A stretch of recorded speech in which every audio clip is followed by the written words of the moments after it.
नमस्कार, खरी खरी में आप सभी का स्वागत है। मैं हूं आंचल। राज्यसभा की सीटों पर चुनाव हो रहा है और अब ऐसे में अगर देखा जाए तो उत्तर प्रदेश में जिस तरीके से 10 सीटों के लिए चुनाव प्रक्रिया जो चल रही है, जिस तरीके से वोटिंग चल रही है, अब उसमें बताया जा रहा है कि क्रॉस वोटिंग का खतरा जो है वो बढ़ गया है। अब ऐसे में बीजेपी किस तरीके से बेनकाब हो रही है और कैसे ये बताया जा रहा है जो विधायकों की खरीद फरोख्त के आरोप उस पर लगते आ रहे हैं, अब वहां पर ये साफ हो रहा है कि कैसे दूसरे दलों के विधायकों को बीजेपी खरीदती आई है। उत्तर प्रदेश में अगर बात करें तो इस वक्त बताया भी जा रहा है कि जो भी इंडिया गठबंधन के नेता हैं, जो विधायक हैं इंडिया गठबंधन के, वो किस तरीके से जो सपा के विधायक हैं वो भी बेनकाब हो रहे हैं और उनकी सच्चाई लोकसभा चुनाव से पहले सामने आ रही है। तो जो विधायक हैं वो भी बेनकाब हो रहे हैं और बीजेपी किस तरीके से लोकसभा चुनाव से पहले बेनकाब हो रही है, जो उस पर आरोप लगते आए हैं कि कैसे चुनाव को मैनेज किया जाता है और कैसे बीजेपी के तरफ से विधायकों की खरीद फरोख्त की जाती है। वहीं अगर देखा जाए तो 15 राज्यों के 56 राज्यसभा सीटों पर जो है वो चुनाव होने थे, जिनमें से 12 राज्यों के 41 सीटों पर निर्विरोध चुनाव हो चुका है और अब 3 राज्यों के 15 सीटों पर चुनाव जो है वो चल रहे हैं, वोटिंग जो है वो चल रही है। अब देखना होगा कि किस तरीके से ये वोटिंग प्रक्रिया जो है वो पूरी तरीके से समाप्त होती है और उसके बाद क्या कुछ है निकलकर सामने आता है। लेकिन कर्नाटक, हिमाचल और उत्तर प्रदेश, 3 राज्यों की जो ये 15 सीटें हैं, इस वक्त इस पर सबकी निगाहें टिकी हुई हैं, क्योंकि राज्यसभा अगर देखा जाए तो राज्यसभा का जो चुनाव है, राज्यसभा की जो सीटें हैं वो कितनी महत्वपूर्ण हैं, आप इसका अंदाजा इसी से लगा सकते हैं कि ये जो चुनाव है लोकसभा चुनाव से पहले किस तरीके से सरकार बदले या सरकार यही रहे, लेकिन राज्यसभा में जो ताकत है वो बढ़ाने के लिए इंडिया गठबंधन भी मजबूती के साथ आगे बढ़ रहा है और बीजेपी भी चाह रही है कि उसकी भी संख्या जो है वो ज्यादा रहे। और अगर सरकार बदलती है, राज्यसभा में अगर कोई भी सरकार वहां पर रहती है और अगर राज्यसभा में दमखम के साथ किसी भी मामले को लेकर अगर सरकार आती है तो दूसरी पार्टी उसका विरोध कर सकती है, इसीलिए विपक्ष भी लगातार मजबूती के साथ आगे बढ़ रहा है। वहीं पर उत्तर प्रदेश में जो चुनाव चल रहा है, जो वोटिंग प्रक्रिया चल रही है, उससे पहले अखिलेश यादव का बड़ा बयान आया है। बयान आपको सुनाएंगे और उसके बाद आगे विस्तार से चर्चा करेंगे और तमाम जो अपडेट आ रही है, किसके कितने उम्मीदवार जीत रहे हैं और कहां पर क्रॉस वोटिंग का खतरा बढ़ रहा है, इसके बारे में अपडेट आपको देते रहेंगे। तो सबसे पहले अखिलेश यादव सपा प्रमुख का बयान आपको सुनाते हैं, सुनिए। उम्मीद है समाजवादी पार्टी के तीनों जीतेंगे, लेकिन खबरें जो आ रही हैं आप भी जानते हो, जो दूसरों के लिए कांटा बोते हैं एक दिन उनके लिए भी कांटे मिलते हैं, जो दूसरों के लिए गड्ढे खोदते हैं एक दिन वो खुद भी उस गड्ढे में गिरते हैं। चंडीगढ़ में भी आपने देखा था कि किस तरीके से अधिकारियों से मिलकर के, और बैलेट अगर न होता, सीसीटीवी कैमरे न होते तो शायद परिणाम कुछ और दिखाई देता। लेकिन सुप्रीम कोर्ट को बधाई जिसने कम से कम चंडीगढ़ और लोकतंत्र को बचा लिया। बीजेपी चुनाव जीतने के लिए कोई भी हथकंडा अपना सकती है, कोई भी लाभ देने के लिए आश्वासन दे सकती है। बीजेपी है, जीतने के लिए सब कुछ करेगी। सर, क्या आपके कुछ विधायक बीजेपी के भी संपर्क में हैं? वो जो लाभ पाने वाले चले जाएंगे, जिनको लाभ मिलना होगा कुछ, वो जरूर चले जाएंगे। सर, या जिनको बहुत वादा किया होगा कि आपको चुनाव में ये कर दिया जाएगा, ये मिल जाएगा, वो चले जाएंगे। तो आप सुन रहे थे सपा प्रमुख का ये बड़ा बयान कि जिन्हें लाभ लेना होगा और जिन्हें लाभ मिलेगा वो चले जाएंगे। तो एक तरीके से अखिलेश यादव की तरफ से जो बयान आया है उससे आप इस बात का अंदाजा लगा सकते हैं कि सपा भी जो है वो बैठी हुई है कि जो नेता भी यहाँ पर रहकर और यहाँ पर रहते हुए मलाई तो यहाँ से खा रहे थे, लेकिन उधर फायदा पहुंचा रहे थे, बीजेपी को यहाँ रहते हुए फायदा पहुंचा रहे थे, और फायदा पहुंचा रहे थे तभी इस वक्त अगर देखा जाए या तो उन पर दबाव बनाया गया होगा या अपने लाभ के लिए वो किसी न किसी तरीके से जो प्रलोभन उन्हें दिया गया है या फिर किसी प्रकार का दबाव जो बनाया गया है उसके चलते अगर वो बीजेपी को सपोर्ट कर रहे हैं, अगर बीजेपी के उम्मीदवार के पक्ष में वोट कर रहे हैं, तो साफ तौर पर उनका लोकसभा चुनाव से पहले नजर उनका आ जाना और पता चल जाना कि कौन कौन से लोग हैं जो यहां रहते हुए भी उनको सपोर्ट कर रहे हैं। ये सारी चीजें दिखाती हैं कि अब जो है लोकसभा चुनाव से पहले जो ऐसे नेता थे उनका एक तरीके से अब वो नजर आने लगे, उनका पता चल गया है। तो आने वाले दिनों में कैसे उन नेताओं के साथ क्या कुछ होता है, बीजेपी उनके साथ किस तरीके का आगे बर्ताव करती है, क्योंकि क्योंकि बीजेपी का इतिहास यही रहा है, जब काम रहता है तो उन नेताओं को, उस पार्टियों को अपने साथ लाया जाता है और उसके बाद एक एक करके नेताओं को जो है वो उनको ठिकाने लगा दिया जाता है। पार्टियों को खत्म करने का पूरी तरीके से रणनीति के तहत प्लान बनाया जाता है और पार्टियों को खत्म करने की कोशिश भी की जाती है। बीजेपी पर आरोप लगता आ रहा है। तो इस वक्त जो है 15 सीटों पर जो राज्यसभा के उम्मीदवार जो हैं वो खड़े हुए हैं और जो चुनाव है वो चल रहा है, वोटिंग जो है वो चल रही है। क्या कुछ अपडेट आ रही हो और क्या कुछ चल रहा है, इस पर विस्तार से चर्चा करेंगे। और इस मुद्दे पर विस्तार से चर्चा करने के लिए हमारे ऑनलाइन एडिटर, हमारे सहयोगी अमलेंदु उपाध्याय जी हमारे साथ मौजूद हैं। अमलेंदु जी, आपका बहुत बहुत स्वागत है। अमलेंदु जी, आप देखिए उत्तर प्रदेश पर जो सबकी निगाहें टिकी हुई हैं, क्योंकि बताया जा रहा है कि यहाँ पर जो मुकाबला है वो 3-7 का है। सत्ता पक्ष की तरफ से 7 उम्मीदवार जो है वो राज्यसभा के लिए खड़े हुए हैं, 3 जो हैं वो सपा के हैं। अब ऐसे में 2 जो सीटें हैं वो तो सपा की साफ तौर पर निकल रही हैं, लेकिन एक सीट पर पेच फंसा हुआ है और बताया ये जा रहा है कि क्रॉस वोटिंग भी हो सकती है। इसके साथ ही कर्नाटक में अगर आप देखेंगे तो 4 वहाँ भी सत्ता पक्ष को साफ तौर पर जो है वो दिखाई दे रहा है कि उसके ही पक्ष है, पूरा माहौल जो है उन्हीं के पक्ष में बना हुआ है। इधर अगर हिमाचल में देखें तो वहां पर भी किसी भी तरीके से जो है परेशानी नहीं नजर आ रही है। हालांकि एक जो बीमार विधायक थे उनको भी वहां पर पहुंचा दिया गया है, वो भी उन्होंने भी वोटिंग कर दी है, बताया जा रहा है। तो किसी भी तरीके से वहां पर खतरा नहीं है। लेकिन यहाँ उत्तर प्रदेश में जो है वो आप देखेंगे तो किस तरीके से बयानबाजी भी चल रही है और बताया भी जा रहा है कि कई विधायक जो है सपा के, तीसरे जो उम्मीदवार हैं सपा की तरफ से, वो पेज फंसा हुआ है। कई विधायक जो बीजेपी के संपर्क में बताए जा रहे हैं। क्या कुछ आप कहेंगे इस पूरे मामले को लेकर और क्या कुछ अपडेट आ रही है और क्या कुछ गणित है इस राज्यसभा को लेकर, बताइएगा अमलेंदु जी। देखिए, बीजेपी ने असल में आपने 8 उम्मीदवार उतार दिए हैं, तो अभी तक जो समीकरण था उसमें समझाया जा रहा था कि 7 उम्मीदवार भारतीय जनता पार्टी के और 3 जो है वो समाजवादी पार्टी के जीत सकते हैं। लेकिन भारतीय जनता पार्टी द्वारा जो 8वां उम्मीदवार उतार दिया गया तो वो उसकी वजह से फिर यहाँ चुनाव हो रहा है, उसकी वजह से सब सीटों पर चुनाव हो रहे हैं। अब जो वोटों का अंकगणित बनता है उसमें जयंत चौधरी के पाला बदलने के बाद फिर ये तय हो गया था लगभग कि समाजवादी पार्टी का तीसरा प्रत्याशी जो है वो चुनाव जीतने की स्थिति में नहीं है। लेकिन भारतीय जनता पार्टी का भी 8वां प्रत्याशी अकेले जयंत चौधरी के विधायकों के वोटों से चुनाव जीतने की स्थिति में नहीं आ रहा था। तो इसलिए इसके लिए जो है भारतीय जनता पार्टी ने यहाँ एक जो ऑपरेशन लोटस बराबर कहा जाता है उसको चलाया है और अपने 8वें प्रत्याशी को भी भारतीय जनता पार्टी जिताना चाहती है। मज़े की बात यह है आंचल जी कि जो 8वां प्रत्याशी भारतीय जनता पार्टी ने उतारा है जिन संजय सेठ को, वो संजय सेठ पहले समाजवादी पार्टी से राज्यसभा के सदस्य थे और फिर बीच में इस्तीफा दे करके वो जो थे वो भारतीय जनता पार्टी में चले गए। फिर भारतीय जनता पार्टी ने उनको दोबारा से फिर राज्यसभा भेजा था। अब उन्हीं संजय सेठ को फिर से जो है वो राज्यसभा में के लिए भारतीय जनता पार्टी ने 8वां उम्मीदवार बना दिया है।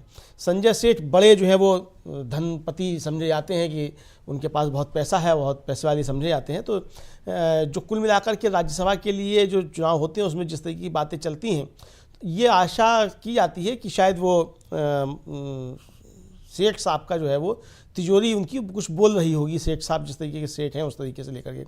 लेकिन सिर्फ संजय सेठ को जिताने का मामला ये नहीं है असल में, जैसा कि आपने शुरुआत में कही थी। ये मामला ये है कि किस तरीके से भारतीय जनता पार्टी राज्यसभा में अपना पूर्ण बहुमत लेकर के आ जाए। अभी भारतीय जनता पार्टी के पास पूर्ण बहुमत राज्यसभा में नहीं है और भारतीय जनता पार्टी को अपने बिल पास कराने के लिए जो है कभी बीजेडी का सहारा लेना पड़ता है, YSR रेड्डी का सहारा लेना पड़ता है। तो इस तरीके से उसको जो है सहारा लेना पड़ता है। कभी तृणमूल कांग्रेस के भी सहारा उनको लेना पड़ा कुछ विधेयकों को पास कराने में। तो इसलिए भारतीय जनता पार्टी की कोशिश ये है कि राज्यसभा में किसी तरीके से बहुमत आ जाए। उसके बाद अगर सरकार नहीं भी रहती है भारतीय जनता पार्टी के केंद्र में, तो भी फिर राज्यसभा में फिर वो एक तरीके से कहा जाए कि वो जो आने वाली सरकार होगी उसके साथ जो है वो दबाव की अपनी पॉलिटिक्स कर सकती है, प्रेशर पॉलिटिक्स कर सकती है, जिस तरीके से इस समय विपक्ष जो है वो भारतीय जनता पार्टी के साथ प्रेशर पॉलिटिक्स करता है। तो इसलिए भारतीय जनता पार्टी हर तरीके से जो है किसी भी तरीके से इन सारे चुनाव को मतलब अपने अधिक से अधिक प्रत्याशी वहाँ पहुँचाना चाहती है। तो कर्नाटक में भी उसने एक प्रत्याशी अतिरिक्त उतार दिया, जबकि हिमाचल में तो एक ही प्रत्याशी का मतलब एक का ही चुनाव था और वहाँ उसने अपना प्रत्याशी उतार के वहाँ चुनाव बना दिया। वरना वहाँ कांग्रेस का प्रत्याशी बिना किसी उसके मतलब अभिषेक मनु सिंघवी जो है वो बिना चुनाव के निर्विरोध जीत जाते। तो भारतीय जनता पार्टी ने ये किया। तो अब उत्तर प्रदेश में जिस तरीके से भारतीय जनता पार्टी ने जो खेल किया है, अब देखिए उत्तर प्रदेश में क्या हुआ कि यहाँ तो समाजवादी पार्टी के जो मुख्य सचेतक थे विधानसभा में मनोज पांडे, जो रायबरेली से आते हैं, तो वो तो जो है मतलब खुद ही जाकर के वो मनोज पांडे जो है उन्होंने इस्तीफा दे दिया। मतलब मुख्य सचेतक जो है समाजवादी पार्टी का, वही इस्तीफा दे करके चला गया और उनकी शायद जो है मुलाकात भी है वो मुख्यमंत्री के साथ हुई है।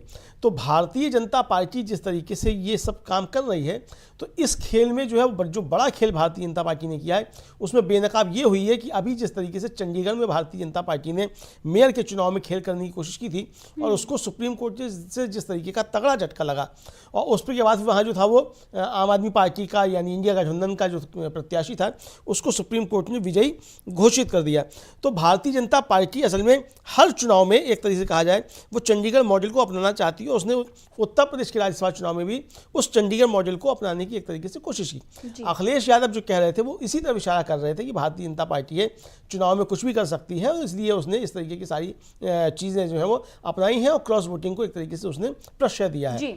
जी अमलेंदु जी, और अखिलेश यादव इस बात का जिक्र कर रहे थे, और अगर आप देखेंगे तो सुप्रीम कोर्ट ने भी जो टिप्पणी की थी उसने भी कहा था कि ये जो खरीद फरोख्त चल रहा है उसको लेकर वो चिंतित है। जो हॉर्स ट्रेडिंग होती है उसको लेकर, हॉर्स ट्रेडिंग को लेकर एक तरीके से चिंता जो है वो सुप्रीम कोर्ट के तरफ से जाहिर की गई थी। तो इससे साफ पता चल रहा है कि बीजेपी को चाहे सुप्रीम कोर्ट से फटकार लगे या फिर तमाम जो है जनता के बीच में मुद्दे जो हैं, बीजेपी को इससे फर्क नहीं पड़ता। बीजेपी को चुनाव किसी भी हाल में मैनेज करना है, और जिस उसके पास जो है विधायकों की संख्या नहीं होती उसके बाद भी राज्यसभा के जो उम्मीदवार उतार दिए जाते हैं। और ये उत्तर प्रदेश में कोई पहला मामला नहीं है अमलेंदु जी, अगर आपने देखा होगा इससे पहले भी महाराष्ट्र में ये मामला जो है देखने को मिल गया, और वहां पर जीत भी जो बीजेपी के उम्मीदवार हैं वो हासिल करते हैं। और उसके बाद जो है वो जिस तरीके से चीजें सामने आती हैं कि कैसे कैसे बीजेपी जो है मैनेज कर रही है। और अभी अगर आप देखेंगे तो अखिलेश यादव कह रहे हैं, तमाम विपक्ष के नेता आरोप लगा रहे हैं कि बीजेपी या तो केंद्रीय एजेंसियों के माध्यम से दबाव बना रही है या फिर कुछ प्रलोभन दे रही है,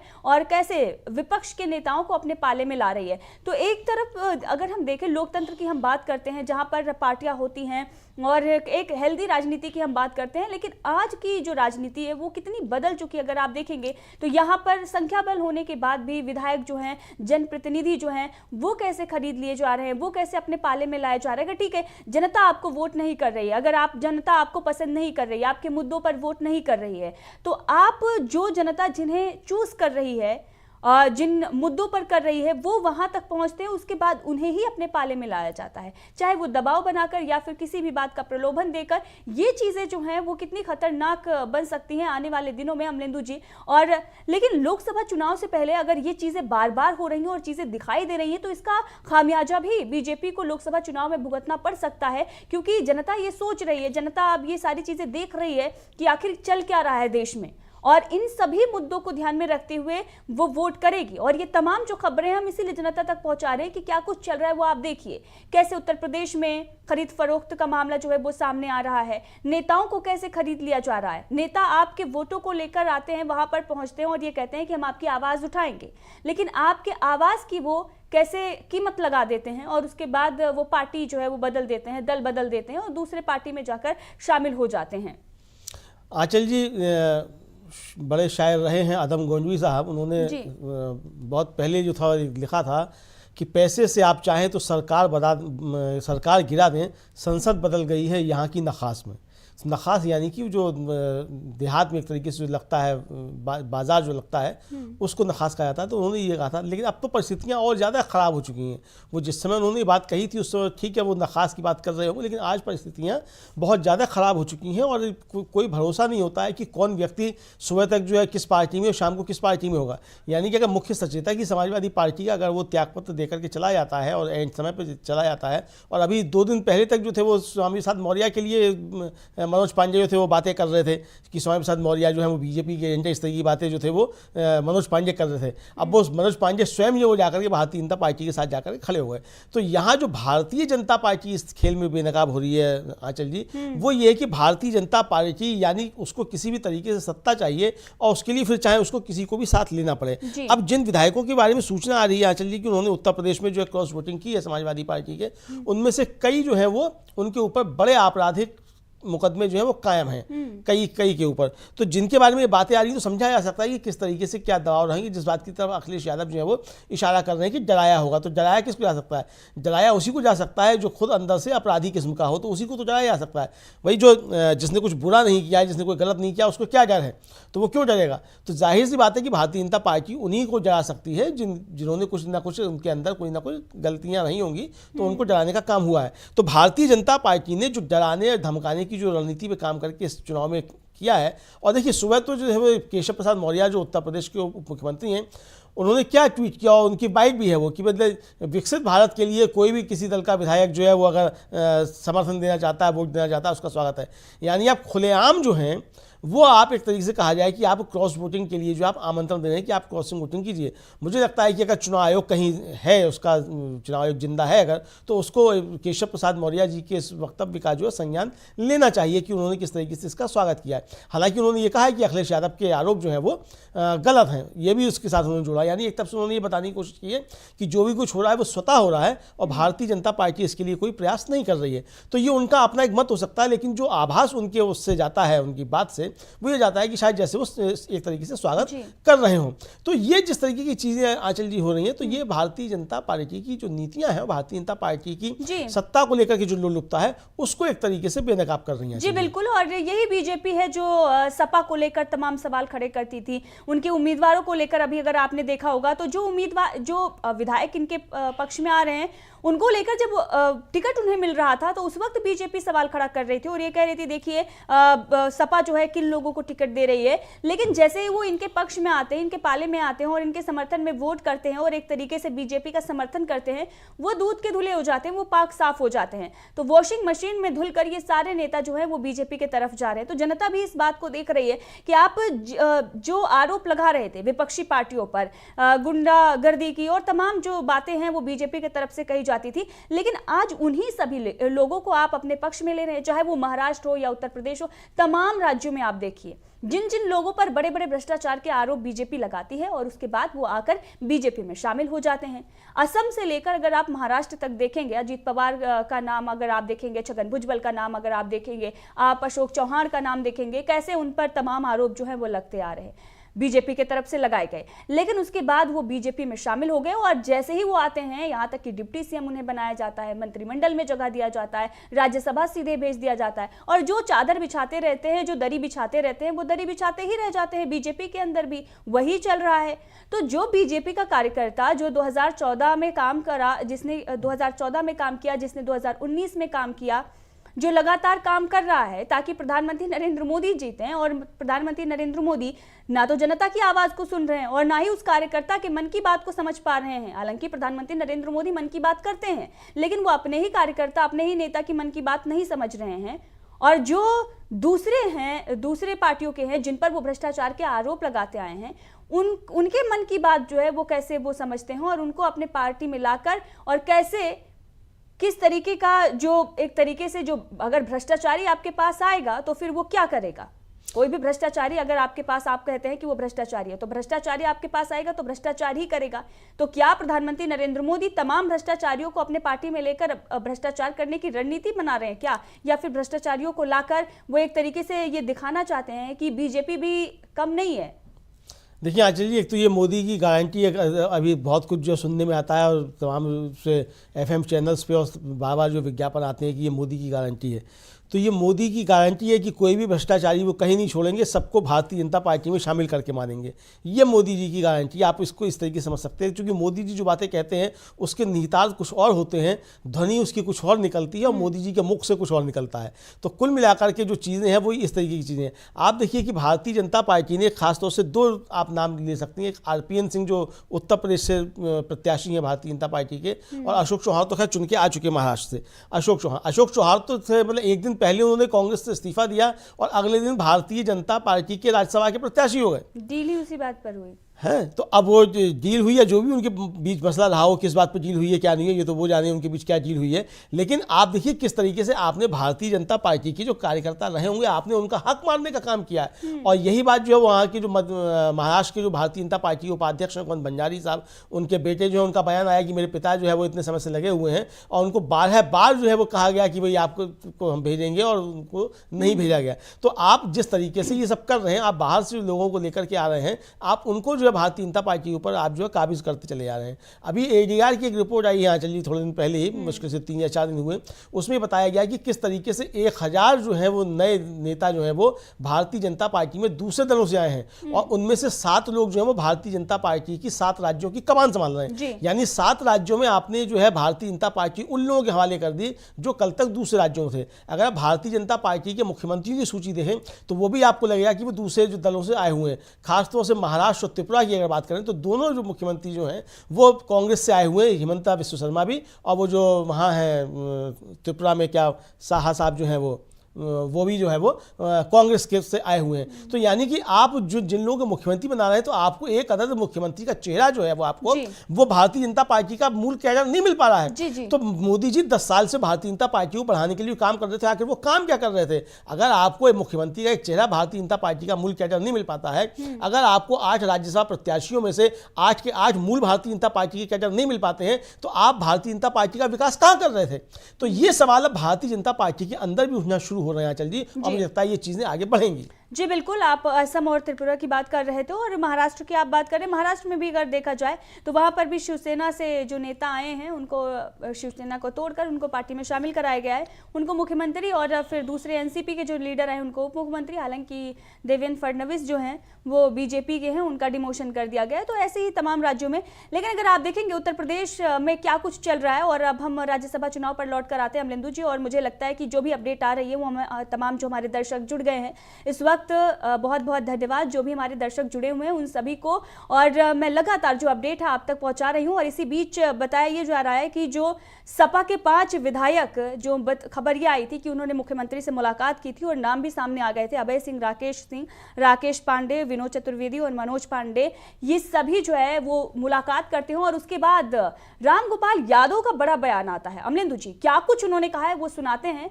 तो तमाम जो अपडेट आ रही है हम दर्शकों से ये कहेंगे कि लगातार हम आप तक पहुंचा रहे हैं राज्यसभा चुनाव को लेकर क्या कुछ जो है वो चल रहा है, कैसे हलचल जो है उत्तर प्रदेश में मची हुई है, सियासत भी तेज हो गई है, और लगातार वार पलटवार का माहौल जो है वो बना हुआ है। अब ऐसे में रामगोपाल यादव का क्या कुछ बयान आया है वो आपको सुनाते हैं, सुनिए।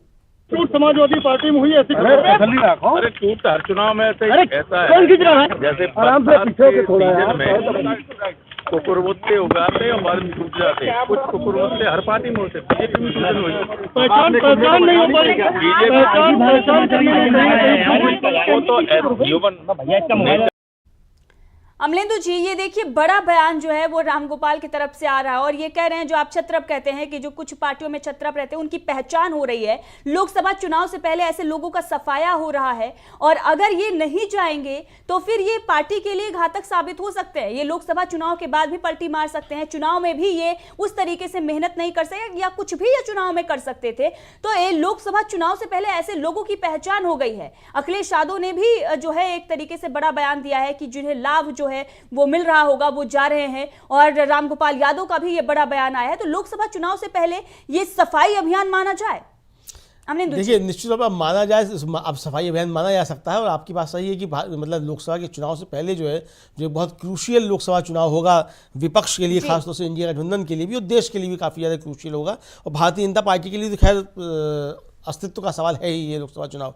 तो उससे पहले ही अगर इस तरीके की चीज़ें सब सामने आ रही हैं, और एक तरह से कहा जाए कि ये सफाई जो है वो हो रही है, मतलब राहुल गांधी जी इस बात को कहते रहते हैं कि भाई जिसको साथ रहना है वो साथ रहे, और जिसको जाना है वो जाए। तो यही मुझे लगता है कि उसी रणनीति पे अखिलेश यादव भी अब कह रहे हैं कि जिसको साथ रहना है वो रहे, और जिसको जाना है वो जाए। मतलब खुला एकदम दरवाजे खोल दिए गए हैं कि भाई अगर आप संघर्ष के समय में हमारे साथ नहीं रह सकते हैं तो आप चले जाइए। यानी ये जो दौर है आंचल जी, असल में ये विपक्ष के लिए, खासतौर से इंडिया गठबंधन के जो सहयोगी दल हैं उनके लिए भी, और इंडिया गठबंधन के लिए भी ये एक तरीके से कहा जाए कि वो लिटमस टेस्ट का समय है कि उसको ये हो रहा है कि कौन साथ चल सकता है संघर्ष के दौर में, और कौन इसमें टिका रह सकता है। देखिए, आने वाला समय जो है वो निश्चित तौर पे ये तय करेगा कि जो इस दौर में भी इंडिया गठबंधन में टिके रहे और इंडिया गठबंधन के सहयोगी दलों के अंदर बने रहे, निश्चित तौर पे वो बहुत बहादुर लोग रहे होंगे जो ऐसे दौर में टिके रहे, और इतिहास इस बात को निश्चित तौर पे लिखेगा। देखिए, सरकारें आती जाती रहती हैं, सरकारों के आने जाने से कोई फर्क नहीं पड़ता है,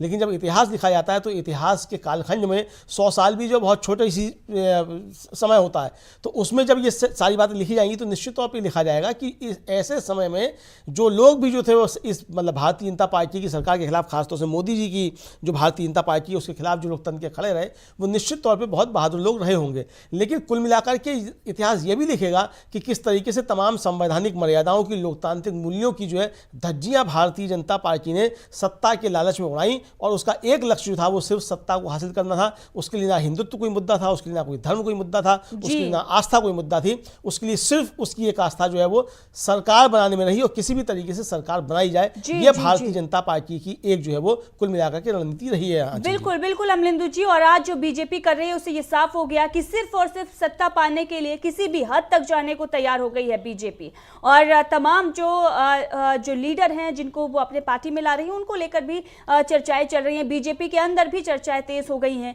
कि ऐसे लोगों को अगर बीजेपी ला रही है तो फिर जो मूल बीजेपी के जो मूल नेता हैं उनका क्या होगा। तो तमाम तरह की रणनीति जो है वो बीजेपी के अंदर भी बननी शुरू हो गई है। और अमलेंदु जी, कल ही हम बात कर रहे थे, चर्चा कर रहे थे, और तमाम जो हमारे दर्शक है उन्हें हम बता रहे थे कि किस तरीके से भगदड़ जो है बीजेपी में भी मचने वाली है लोकसभा चुनाव से पहले। देखना होगा कि कौन कौन से बड़े नेता जो जाएंगे, लेकिन कुछ नेताओं की लिस्ट जो है वो हमने पहले ही बता दी है कि कौन कौन से नेता हैं, जो हम अपने स्पेशल रिपोर्ट में हमने उसका जिक्र किया था, उसकी चर्चा की थी। तो लोकसभा चुनाव से पहले बीजेपी के अंदर भी हड़कंप मचा हुआ है। ये जो बीजेपी नेताओं को अपनी तरफ खींचकर ला रही है, जिन लोगों को वो बाहर के लोगों को पद दे रही है, उससे भी अंदर की स्थिति बीजेपी की ठीक नहीं है। और बताया तो ये भी जा रहा है कि प्रधानमंत्री नरेंद्र मोदी जब पार्टी से हटेंगे तो पार्टी को वो खत्म कर चुके होंगे, और उसी खात्मे की तरफ बीजेपी बढ़ रही है। कैसे बीजेपी का मूल जो कैडर है उसे खत्म किया जा रहा है, कैसे धीरे धीरे बीजेपी को खत्म किया जा रहा है, और ये काम कोई और नहीं प्रधानमंत्री नरेंद्र मोदी कर रहे हैं। ऐसी चर्चाएं चल रही हैं, ऐसी बातें जो है वो हो रही हैं। हालांकि देखना होगा कि क्या कुछ जो है वो बीजेपी के अंदर की बात है वो चल रही है। लेकिन बीजेपी के बहुत सारे नेता अमलेंदु जी जो बात करते हैं और वो ये बताते हैं हमसे, अगर देखा जाए, जब वैसे तो ऑन कैमरा बोलने की एक तरीके से बीजेपी के अंदर कितनी अनुमति होती है वो तो आपने देखा ही है, लेकिन जब वैसे बातचीत करते हैं तो वो ये कहते हैं कि बीजेपी की स्थिति इस वक्त ठीक नहीं है। इस वक्त जो बीजेपी के पुराने लीडर हैं, जो काम कर रहे हैं, जो दरी बिछाने वाले कार्यकर्ता हैं, अब उन्हें अपना भविष्य नजर नहीं आ रहा है। किसी वक्त ये कहा जाता था कि बीजेपी में देखिए कोई भी नेता कार्यकर्ता है जो वो कहीं भी पहुंच सकता है, लेकिन आज जो बीजेपी हो गई है, जिसके पास पैसा उसी के पास पद, ऐसा बीजेपी में चल रहा है। बहुत सारे ऐसे लीडर जो हैं वो बातचीत करते हैं, अपना दुख जो है वो प्रकट करते हैं। तो बीजेपी की हालत ऐसी हो गई। हालांकि बात जो है वो राज्यसभा चुनाव को लेकर आप देखेंगे कि लगातार जो है वो स्थिति बनी हुई है। वोटिंग जो है वो चल रही है, 5 बजे तक जो है वो वोटिंग होगी। अब ऐसे में बड़े बड़े नेताओं का बयान आ रहा है, जो लोग भी जा रहे हैं उनको लेकर। रामगोपाल यादव का भी आपने बयान सुना, अखिलेश यादव ने भी कहा कि सरकार से लड़ना कोई आसान काम नहीं है और वो लड़ाई हम लड़ रहे हैं। अखिलेश यादव का भी बड़ा बयान आया है। अब इसी बीच शिवपाल यादव का भी बड़ा बयान आया है, और लगातार सपा के जो नेता हैं वो लगातार बयानबाजी जो है वो कर रहे हैं। उनसे सवाल जो है जब मीडिया पूछ रही है तो वो उस पर जवाब दे रहे हैं। शिवपाल ने क्या कुछ कहा है अमलेंदु जी, वो सुना देते हैं हमारे दर्शकों को, और ये बताते हैं कि क्या कुछ स्थिति जो है वो उत्तर प्रदेश में बनी हुई है। शिवपाल का भी बड़ा बयान आया है। अखिलेश और रामगोपाल के बाद शिवपाल का जो बयान आया है, चलिए आपको सुनाते हैं, सुनिए। होगा तो कुछ लोग कह रहे हैं कि हम लोग क्रॉस वोट की खबर आ रही है, उसमें क्या कहेंगे सर? देखिए, आप लोगों के द्वारा पता चल रहा है, और ये देखिए समाजवादी पार्टी के चुनाव चिन्ह से जीते थे, तो देखिए देखा जाएगा आगे। इस तरीके से अगर होगा तो फिर बाद में हम लोग भी देखेंगे। तो अमलेंदु जी, ये बड़ा बयान था शिवपाल यादव का, और कांग्रेस के नेता जो हैं लगातार बयान दे रहे हैं। राजेंद्र चौधरी का भी बड़ा बयान आया है, और आगे सुनाएंगे कि क्या कुछ कहा है राजेंद्र चौधरी ने। लेकिन इसी बीच एक बड़ा बयान जो है वो अखिलेश यादव का आया है। ट्वीट करते हुए ये बयान उन्होंने दिया है, और ट्विटर पर उन्होंने 2 तस्वीरें भी पोस्ट की, और इसके साथ ही उन्होंने लिखा है कि हमारी राज्यसभा की तीसरी सीट दरअसल सच्चे साथियों की पहचान करने की परीक्षा थी, और ये जानने की कि कौन कौन दिल से पीडीए के साथ और कौन अंतर आत्मा से पिछड़े दलित और अल्पसंख्यकों के खिलाफ है। अब सब कुछ साफ है, यही तीसरी सीट की जीत है।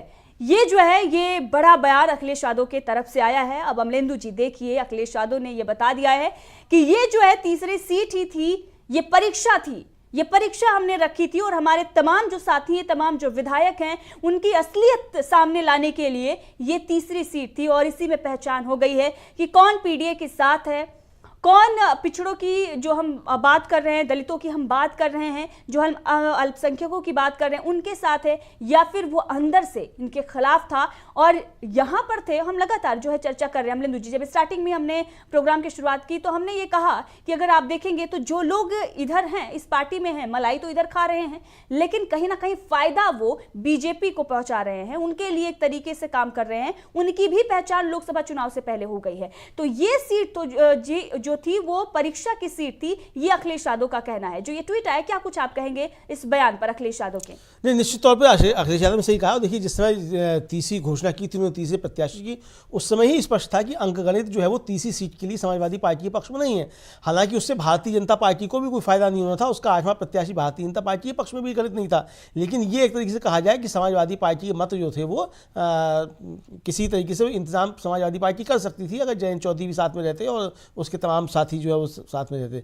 तो जयंत चौधरी जिस तरीके से गए छोड़ करके गठबंधन को, और वो गए भारतीय जनता पार्टी के साथ, और कल उनकी जो है शायद मुलाकात हुई मुख्यमंत्री के साथ में, और उसके बाद फिर आज उन्होंने ट्वीट भी किया है शायद जयंत चौधरी ने। अब उनका ट्वीट भी वो किस तरीके से, देखिए वो आता है किसके चुनाव आयोग के स्कैनर के नीचे आता है कि नहीं आता, वो देखना होगा। वो भी एक मसला है कि किस तरीके से पारदर्शिता भंग की जा रही है, किसने किसको वोट दिया उसको लेकर के। तो ये जिस तरीके की चीज़ें सब हुई आचल जी, तो उससे समाजवादी पार्टी के पास तीसरा जिताने का मतलब अंकगणित नहीं था, ये तो स्पष्ट था। लेकिन उसके लिए समाजवादी पार्टी प्रयास कर रही थी, और प्रयास ये था कि भारत की समाजवादी पार्टी के विधायक जो है वो एकजुट रहें।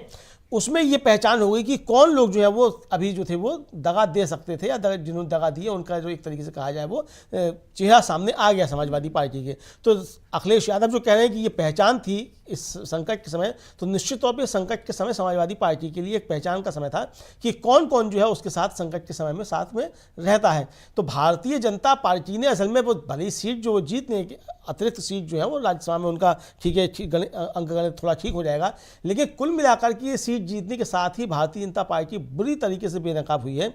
और जिस तरीके से बार बार भारतीय जनता पार्टी के चाल चरित्र चेहरे को लेकर के सवाल उठते रहे हैं, खासतौर से जो मोदी युग है भारतीय जनता पार्टी का, उसमें भारतीय जनता पार्टी का जो चाल चरित्र चेहरा है उसको लेकर के जिस तरीके से सवाल उठते हैं और जिन पर चर्चा होती है, तो ये भारतीय जनता पार्टी एक तरीके से कहा जाए बुरी तरीके से बेनकाब निश्चित तौर पर हुई है। अब देखना ये होगा कि क्या भारतीय जनता पार्टी जो ये मॉडल अपना रही है, इस मॉडल को किस किस तरीके से आगे अपना सकती है। हालांकि चंडीगढ़ से एक बड़ी दिलचस्प खबर आ चली, आज वहां deputy mayor, senior deputy mayor और डिप्टी मेयर का चुनाव होना था, और उस मेयर को इस चुनाव को संपन्न कराता है मेयर जो अभी वहाँ सुप्रीम कोर्ट ने जिनको घोषित किया, कुलदीप कुमार जो इंडिया गठबंधन के हैं, आम आदमी पार्टी के, उन्होंने शपथ ही नहीं ली चूँकि वो बीमार हो गए थे, उन्होंने शपथ नहीं ली।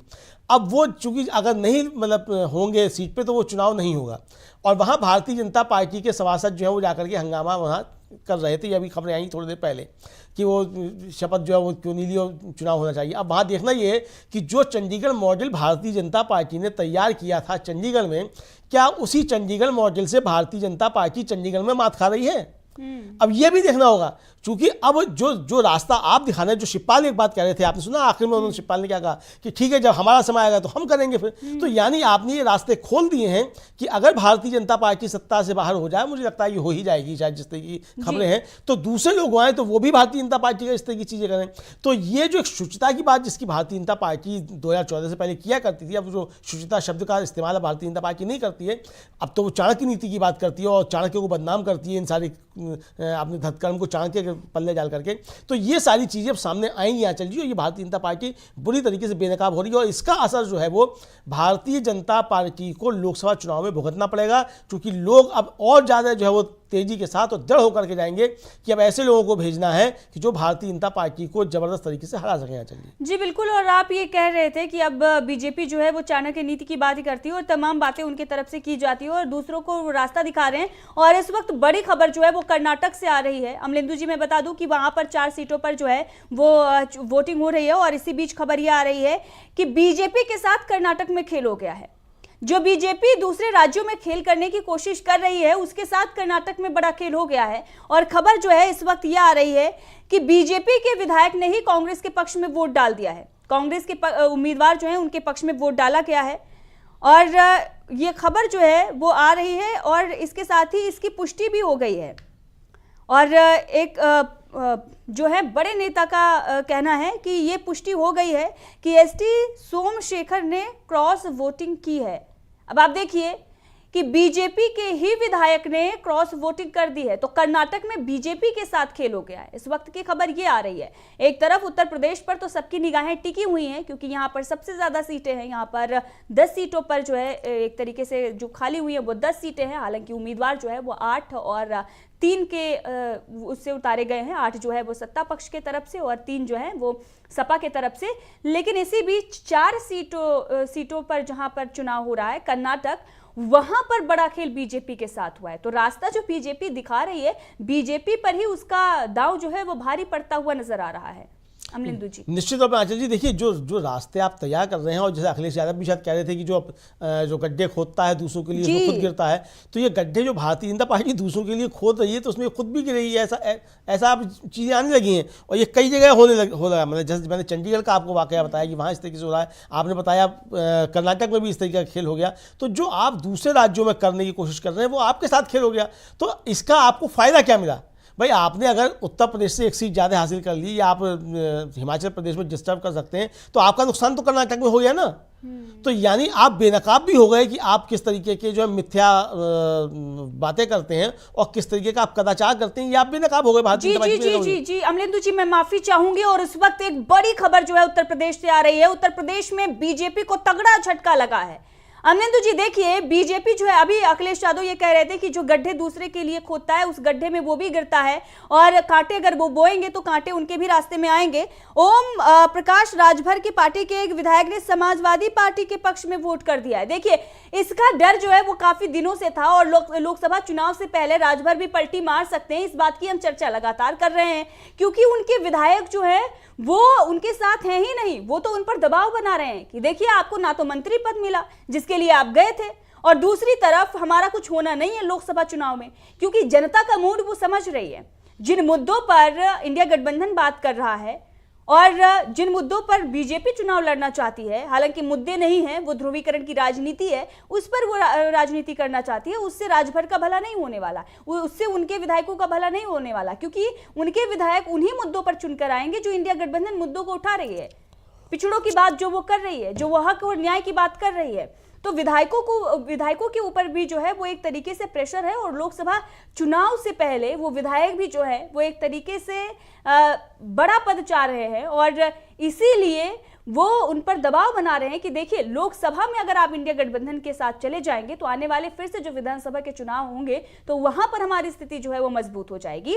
और इसी बीच खबर ये आ रही है कि ओम प्रकाश राजभर के एक विधायक ने, सुभाषपा के एक विधायक ने समाजवादी पार्टी के पक्ष में वोट कर दिया है। तो देखिए रास्ते में जो कांटे हैं वो आ गए हैं। आप देखिए अमलेंदु जी, निश्चित तौर पे कांटे रास्ते में आ गए हैं और कांटे जबरदस्त आ गए हैं और अपने ही कांटों से लगता है भारतीय जनता पार्टी उत्तर प्रदेश में भी घायल हो रही है। अब ये सूचना आना शुरू की। तो अखिलेश यादव जो कह रहे थे ना कि जो गड्ढे खोदता है उसमें खुद गिरता है, तो अखिलेश यादव शायद इसका इंतजाम कुछ पहले कर चुके होंगे। अखिलेश यादव को भी भान रहा होगा कि भारतीय जनता पार्टी किस तरीके से कर रही है। देखिए राजनीति में सारे लोग हैं और सब लोग जो हैं राजनीतिज्ञ हैं।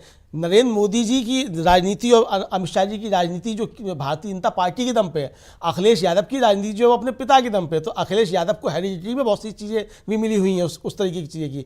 और मुलायम सिंह यादव तो बहुत अच्छे खिलाड़ी समझे जाते थे राजनीति के और उनका धोबी पार्ट जो था वो बहुत ज़्यादा मशहूर था। तो वो अब मुझे लगता है कि शायद वो पिता से जो है, हम लोगों की कहावत है कि पहलवान का बेटा जो है पहलवानी नहीं करेगा तो क्या लंगोट भी नहीं बांधेगा। तो पहलवान का बेटा जो है वो क्या पहलवानी नहीं करेगा अगर वो इस जो भारतीय जनता पार्टी जो कदाचार कर रही है वो कदाचार अगर नहीं करते अखिलेश यादव, तो इसका मतलब ये थोड़ी है कि अपनी रक्षा नहीं करेंगे। तो अपनी रक्षा के लिए कोई ना कोई कदम तो उठाएंगे। तो ये जिस तरीके की चीज़ें सब सामने आ रही है तो उससे लगता है कि भारतीय जनता पार्टी को यहाँ भी एक जो है वो खतरा महसूस हो रहा है उत्तर प्रदेश में। दूसरी बात आंचल जी ये कि आप अपना 8वां प्रत्याशी जिताने के लिए अब जिस तरीके के आरोप लग रहे हैं कि हॉर्स ट्रेडिंग हो रही है, खरीद फरोख्त हो रही है, इशारों में अखिलेश यादव भी कह रहे हैं कि लालच दिया गया होगा और कोई पैकेज की बात हुई है, ये भी उनका बयान है अखिलेश यादव का कि कुछ पैकेज की बात, हमने सुना कि कुछ पैकेज की बात हुई है। तो भाई अगर आप पैकेज जो है वो दूसरे विधायकों को लाने के लिए करेंगे तो जो आपके साथ विधायक हैं आप उनको पैकेज नहीं देंगे। तो यानी आप ओम प्रकाश राजभर को टेकन गारंटी ले लेंगे, तो उनके विधायकों को भी तो कुछ करना पड़ेगा ना आपको।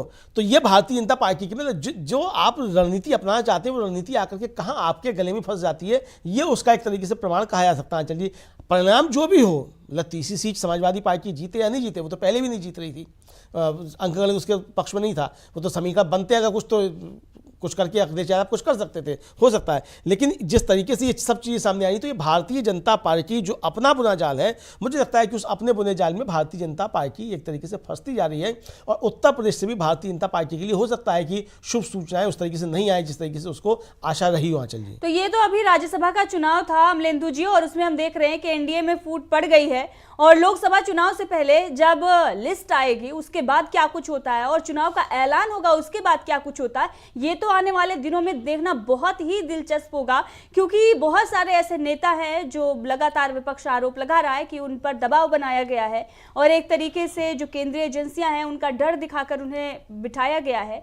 तो जैसे ही लोकसभा चुनाव का ऐलान होता है उसके बाद भी नज़ारा यही देखने को मिलेगा, और उत्तर प्रदेश में जो खेल करने की कोशिश में बीजेपी थी उसके साथ भी खेल हो गया है, एनडीए में टूट पड़ गई है। और इसकी खबर जो है आ रही है, लगातार अपडेट जो है उत्तर प्रदेश से आ रही है, लगातार जो अपडेट आ रही है वो आप तक हम पहुंचा रहे हैं और बता रहे हैं कि कैसे बीजेपी को अब झटके पर झटके लग रहे हैं। अभी आपने देखा कि कर्नाटक से भी खबर आई कि वहां पर बीजेपी के ही विधायक ने कांग्रेस के उम्मीदवार के पक्ष में वोट कर दिया, और अब यहाँ पर एनडीए के जो विधायक हैं वो किस तरीके से ओम प्रकाश राजभर के जो विधायक हैं वो सपा के उम्मीदवार के पक्ष में वोट कर रहे हैं। तो अभी और भी जो है वो तस्वीरें निकलकर सामने आएंगी और भी जो अपडेट है वो सामने आएगी। लेकिन इसी बीच राजेंद्र चौधरी जो हैं सपा नेता, उनका क्या कुछ कहना, अमलेंदु जी उनका बयान सुना देते हैं दर्शकों को कि क्या कुछ वो कह रहे हैं। राजेंद्र चौधरी का बयान सुनाते हैं, सपा नेता ने क्या कुछ कहा है, चलिए आपको सुनाते हैं, सुनिए। नहीं, चुनाव के बारे में निष्पक्ष होना चाहिए, लोकतंत्र तभी मजबूत होगा। सत्ता का दुरुपयोग जो लोग करेंगे वो लोकतंत्र के हितैषी नहीं है। अखिलेश जी ने कहा अगर कोई धोखा देगा तो अपने हक में कांटे बोएगा। हाँ बिल्कुल, अखिलेश जी उत्तर प्रदेश के लिए देश के सबसे बड़े नेता हैं। जो भी धोखा देगा वो अपनों को धोखा देगा। तो धोखा किससे उम्मीद है? क्या नहीं, वो तो जो सत्ता का दुरुपयोग कर रहे हैं वो धोखा कर रहे हैं ना। आप लोगों को भी डर सता रहा है क्या? नहीं, कोई डर नहीं सता रहा, हमें सत्ता है, सत्ता का जो दुरुपयोग हो रहा है उससे मतलब 8 होगा 8 जीतेंगे हम। हाँ, तो जनता देख रही है, सत्ता का दुरुपयोग देख रही जनता। अमलेंदु जी देखिए, ये राजेंद्र चौधरी का बयान था और वो ये कह रहे हैं कि जनता देख रही है सत्ता का दुरुपयोग कौन कर रहा है। और अखिलेश यादव भी बता चुके हैं कि लाभ के लिए जो है उनको लाभ मिलेगा तो वो जाएंगे। और लगातार विपक्ष जो है वो ये कह रहा है कि दबाव बनाया जा रहा है नेताओं पर, या तो दबाव बनाया जा रहा है या कुछ प्रलोभन दिया जा रहा है। तो जो लोग भी अब एक तरीके से इस बात को समझ रहे हैं कि लोकसभा चुनाव में क्या कुछ होगा, किन मुद्दों पर जो है वो जनता वोट डालेगी, वो तो इंडिया गठबंधन के साथ हैं। लेकिन जिन्हें डर है, जिन्हें ये डर है कि उनके साथ जो है वो किसी भी तरीके से कार्रवाई हो सकती है या उनका जो बना बनाया साम्राज्य है वो जा सकता है, वो किस तरीके से डरे और घबराए हुए हैं। देखिए, निश्चित तौर पे डरे हुए और घबराए हुए तो हैं ही, लेकिन भारतीय जनता पार्टी जिस तरीके से एक तरीके से कहा जाए वो बेनकाब हो रही है, वो भी एक महत्वपूर्ण चीज़ है। भारतीय जनता पार्टी जो कर रही है, लोग डरे हुए हैं निश्चित तौर पे। भाई सरकार में भारतीय जनता पार्टी जिस तरीके उसकी रणनीति रही है वो लेकर के आप देख सकते हैं कि जो लोग जा रहे हैं छोड़ के, अब जैसे जिन विधायकों के नाम आ रहे हैं खासतौर से उत्तर प्रदेश से, जिन्होंने जो है वो वोटिंग बताया जाता है क्रॉस वोटिंग की है भारतीय जनता पार्टी के पक्ष में, समाजवादी पार्टी के, तो उन लोगों पर कई तरीके के गंभीर आपराधिक मुकदमे हैं। तो उनको डराना बहुत ज़्यादा आसान है, तो उनको डराया गया होगा निश्चित तौर पे।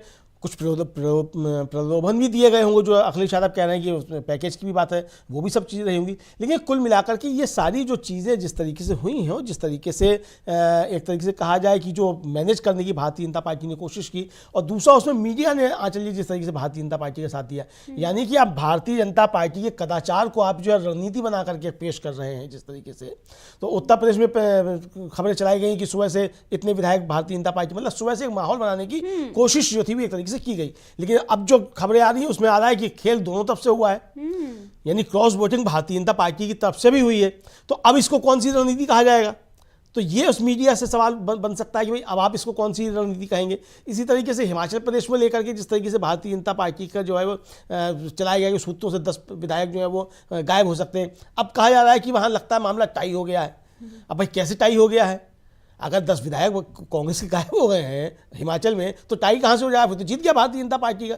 तो यानी कि ये एक संशय बना के रखने की जो आखिरी समय तक कोशिश की जाती है, और उसमें मीडिया जो है भारतीय जनता पार्टी का सहयोगी बन करके काम करता है। खैर वो एक अलग विषय हो जाएगा उस पर चर्चा करने के लिए। लेकिन जो आपने बात कही कि क्या किस तरीके से डरे हुए हैं, तो देखिए डर भारतीय जनता पार्टी का अब सामने आ रहा है चल जी। दूसरे लोग डरे हुए नहीं है, दूसरों का डर खत्म होता जा रहा है, क्योंकि वो समझ चुके हैं कि भारतीय जनता पार्टी के पास अब हथकंडे क्या बचे हैं।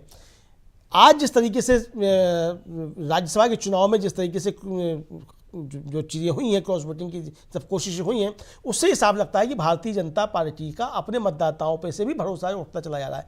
आप समाजवादी पार्टी के अगर 5 विधायकों को लेकर के साथ में चले आते हैं, तो इसका मतलब आप उनको अब कुछ ना कुछ एडजस्ट करेंगे। तो किस आधार पर आप उनको एडजस्ट करेंगे? अपने कार्यकर्ताओं को आप हक मारेंगे। तो ये कुल मिलाकर के भारतीय जनता पार्टी जो कर रही है उसका डर सामने आ रहा है। इसका मतलब आंचल जी ये कि भारतीय जनता पार्टी को अभी आशा नहीं रही है कि 2024 का जो लोकसभा चुनाव होने वाला है, जिसकी 10 से 15 दिन के अंदर में घोषणा हो सकती है, उस चुनाव में भारतीय जनता पार्टी को पूरे देश भर में 200 सीटें भी मिलने जा रही हैं। इसकी भारतीय जनता पार्टी को आशा कतई बची नहीं है। और अगर इस आशा होती तो भारतीय जनता पार्टी फिर इस तरीके के काम जो है वो नहीं करती जो राज्यसभा चुनाव में देखने को मिल रहा है। आंचल जी बिल्कुल। और बड़ा बयान जो है वो लगातार समाजवादी पार्टी नेताओं का भी आ रहा है, और वहीं पर कांग्रेस के जो नेता हैं वो भी इस पूरे चुनाव प्रक्रिया को लेकर किस तरीके से बयान जो है वो दे रहे हैं। हालांकि सबकी निगाहें उत्तर प्रदेश पर टिकी हुई हैं। कर्नाटक में जो कुछ भी हुआ उसकी जो खबर है वो हमने आप तक पहुंचा दी, हमारे दर्शकों को बताया कि किस तरीके से वहां पर भी खेल जो है वो हुआ है, और किस तरीके से वहां पर जो है वो बीजेपी के ही विधायक ने कांग्रेस के उम्मीदवार के पक्ष में वोट डाल दिया है। और उसके साथ साथ जो है वो एक बड़ी जीत जो है इंडिया गठबंधन को उत्तर प्रदेश में भी मिलती हुई नजर आ रही है कि किस तरीके से वहां पर एनडीए में टूट पड़ गई है। बीजेपी के लिए कैसे मुसीबत जो है वो खड़ी हो गई है। एक तरफ वो दूसरे पार्टियों में सेंध लगाने की कोशिश कर रहे थे, लेकिन अभी उनके जो खुद के दल हैं जो उनके साथ लोकसभा चुनाव लड़ने जा रहे हैं, वो कैसे उनके साथ नहीं खड़ा होना चाह रहे, कैसे उनके विधायक जो है वो उनसे टूट रहे हैं, इसकी भी तस्वीरें जो है वो सामने आ गई। उस पर भी हमने चर्चा की। अब अखिलेश यादव क्या कुछ कह रहे थे और किस तरीके से उन्होंने ये कहा कि जो दूसरों के लिए गड्ढे खोदता है उसी गड्ढे में वो गिरता है, तो बीजेपी ने जो करा है वो भर रही है, ये एक तरीके से नजर आ गया। क्या कुछ अखिलेश यादव का बयान था। शायद अखिलेश यादव को ये पता था कि बीजेपी जो इधर खेल करने की कोशिश कर रही है उसके साथ भी वो खेल हो रहा है, इसीलिए उनका ये बयान आया था। क्या कुछ कहा था अखिलेश यादव ने, एक बार फिर से वो बयान हम लेंदू जी सुनाएंगे। सुनिए अखिलेश यादव का बड़ा बयान। उम्मीद है समाजवादी पार्टी के तीनों जीतेंगे, लेकिन खबरें जो आ रही हैं आप भी जानते हो, जो दूसरों के लिए कांटा बोते हैं एक दिन उनके लिए भी कांटे मिलते हैं। जो दूसरों के लिए गड्ढे खोदते हैं एक दिन वो खुद भी उस गड्ढे में गिरते हैं। चंडीगढ़ में भी आपने देखा था कि किस तरीके से अधिकारियों से मिलकर के, और बैलेट अगर न होता, सीसीटीवी कैमरे न होते तो शायद परिणाम कुछ और दिखाई देता। लेकिन सुप्रीम कोर्ट को बधाई जिसने कम से कम चंडीगढ़ और लोकतंत्र को बचा लिया। बीजेपी चुनाव जीतने के लिए कोई भी हथकंडा अपना सकती है, कोई भी लाभ देने के लिए आश्वासन दे सकती है।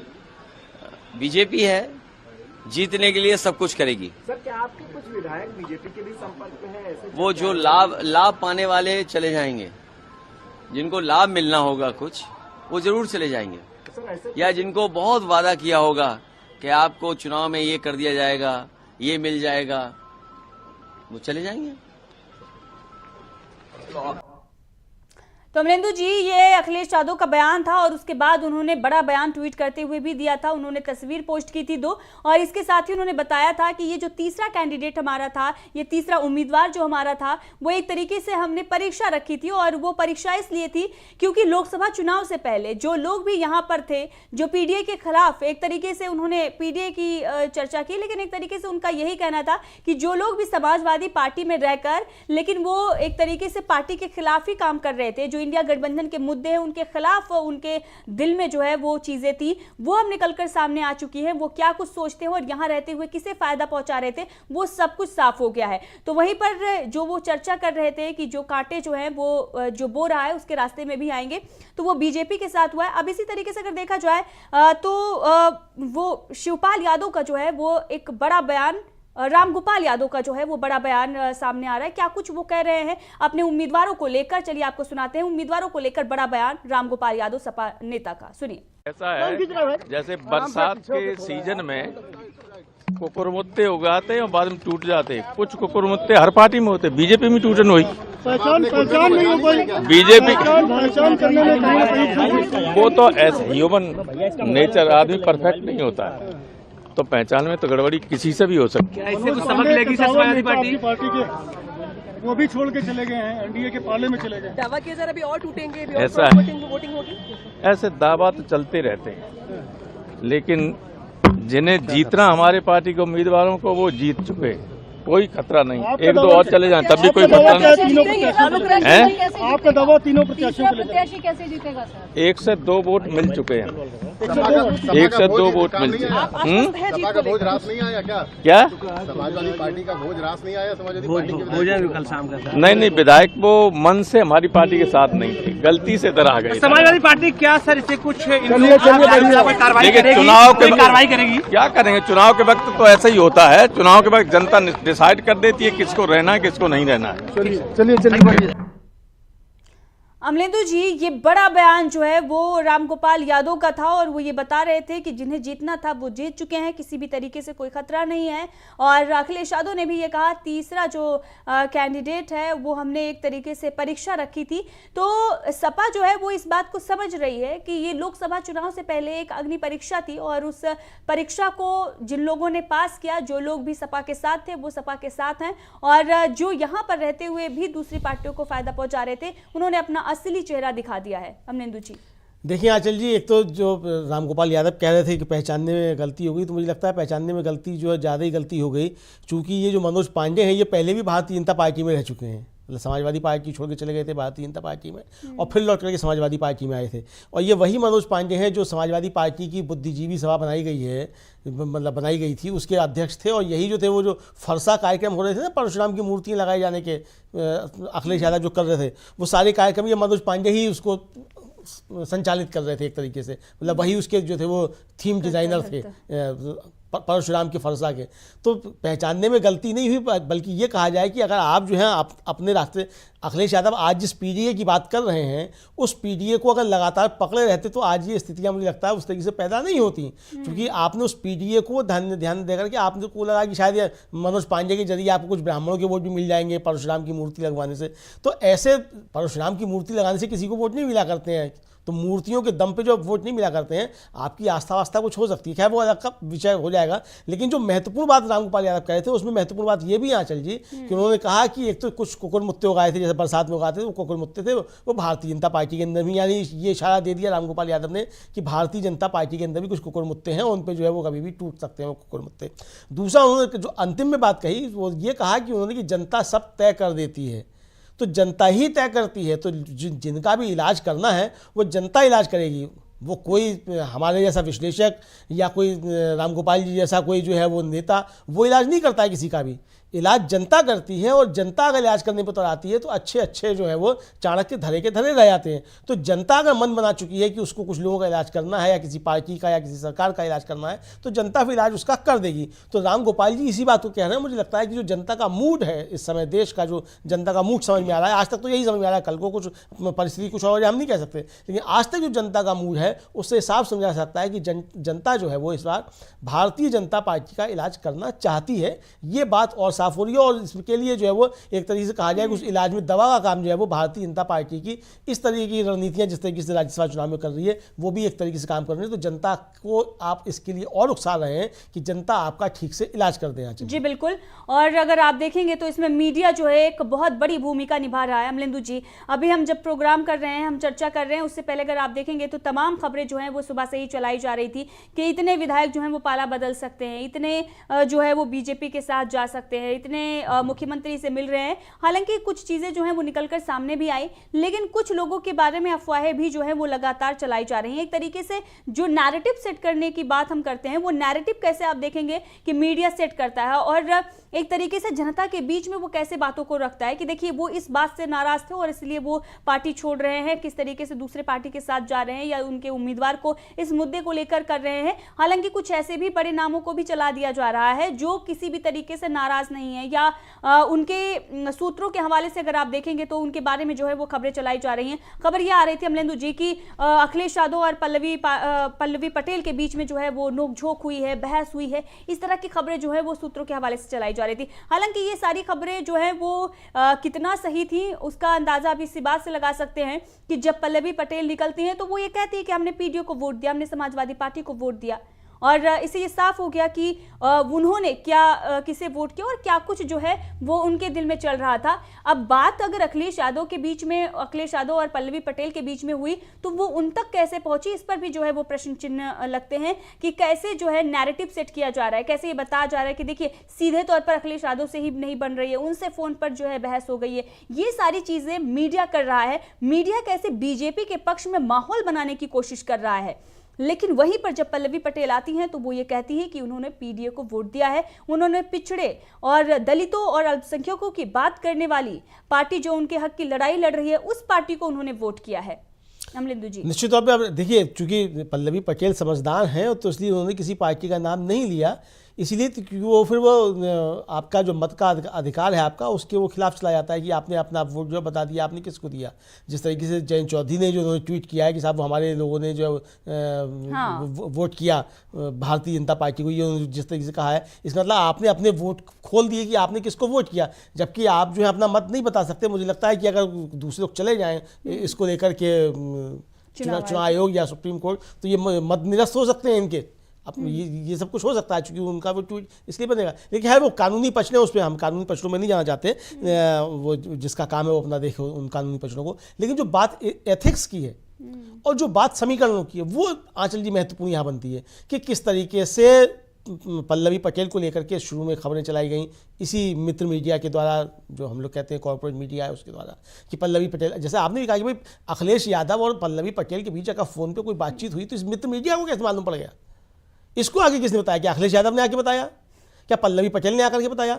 जाहिर सी बात है कि इस तरह की खबरें जो चलाई जाती हैं वो भारतीय जनता पार्टी का नैरेटिव बनाने के लिए चलाई जाती हैं, ताकि जो और विधायकों से कुछ संपर्क करने की कोशिश की जा रही हो उनको ये बताया जा सके कि पल्लवी पटेल का अखिलेश यादव के साथ झगड़ा हो गया, तो इसलिए आप भी जो है वो भारतीय जनता पार्टी को वोट कर दीजिए। असल में ये मकसद ये नहीं था ये बताना कि पल्लवी पटेल जो है वो पीडीए को वोट करेंगी कि नहीं करेंगी या किसको वोट करेंगी। मकसद ये था कि अगर कुछ और विधायकों से संपर्क किया जा रहा है तो उनको ये बताया जा सके कि पल्लवी पटेल का अखिलेश यादव से झगड़ा हो गया है, इसलिए आप जो है वो भारतीय जनता पार्टी का साथ दे दीजिए। ये कुल मिलाकर के मीडिया के जरिए नैरेटिव बनाने की कोशिशें सुबह से की जा रही थी। तो वो मीडिया का नैरेटिव भी किस तरीके से ध्वस्त हुआ है, किस तरीके से धराशायी हुआ है, इसको भी एक तरीके से समझाया जा सकता है। तो खैर वो उस मीडिया का काम है। देखिए, सबका अपने अपने काम होते हैं। किसी को लगता है कि उसका काम वो ज़्यादा अच्छा है तो उसको वो काम करता है, किसी को लगता है कि हमें जो है सही बातें करनी है तो सही बात करना उसको अच्छा लगता है तो वो उसका काम है। हम लोगों का काम सही चीज़ें लोगों के सामने लेकर के आना है, तो हम वो सही चीज़ें लेकर के आते हैं। दूसरों को लगता है कि उनका काम किसी का नैरेटिव बनाना था, वो किसी का नैरेटिव बनाए। हम किसी का नैरेटिव बनाने और बिगाड़ने की बात नहीं करते हैं। हम तो जो विश्लेषण है सही वही उसी को कर रहे हैं। ज़मीन पर जो स्थितियाँ हैं हम उनको बयां कर रहे हैं कि ज़मीन पर स्थितियाँ ये हैं। तो ये जिस तरीके से मीडिया ने बनाने की कोशिश की उसमें भी मुझे लगता है कि ये इसने भारतीय जनता पार्टी को ही एक तरीके से बेनकाब कर दिया। आप जो थे आशा लगाए बैठे थे कि पल्लवी पटेल जो आकर के भारतीय जनता पार्टी के समर्थन में आकर, भाई देखिए जाहिर सी बात है कि अगर 2 या 3 दल हैं तो उनके बीच में कुछ परिस्थितियां हो सकती हैं किसी भी तरीके की कि सब अपना हिस्सा चाहते होंगे। हो सकता है पल्लवी पटेल भी अपनी पार्टी के लिए कोई सीट चाहती हो, तो वो समाजवादी पार्टी के साथ उनके मतभेद हो सकते हैं, वो रहे हों। तो उन मतभेदों के आधार पर आप ये नहीं कह सकते कि वो समाजवादी पार्टी के उसको समर्थन नहीं देंगी, वो भारतीय जनता पार्टी को दे देंगी। क्या भारतीय जनता पार्टी वो डिमांड पूरी कर देगी जो समाजवादी पार्टी पूरी नहीं कर पा रही? मतलब एक सामान्य सी जो बुद्धि है मतलब वो ये कहती है कि भाई पल्लवी पटेल की जिस डिमांड को, जो राजनीतिक डिमांड है उनकी, उसको अगर समाजवादी पार्टी पूरा नहीं कर पा रही है तो भारतीय जनता पार्टी उस डिमांड को कैसे पूरा कर देगी?